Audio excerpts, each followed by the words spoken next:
We all know the last few years have not been easy. It's hard. It's hard to devote yourself to a cause that is so urgent and not be able to get the traction needed to make the change that is absolutely necessary.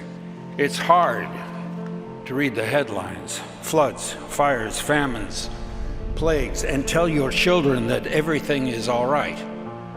It's not all right. Damn it, it's not all right. We've got to make things happen. We've got to make it happen now. Come on, everybody. Let's get to work.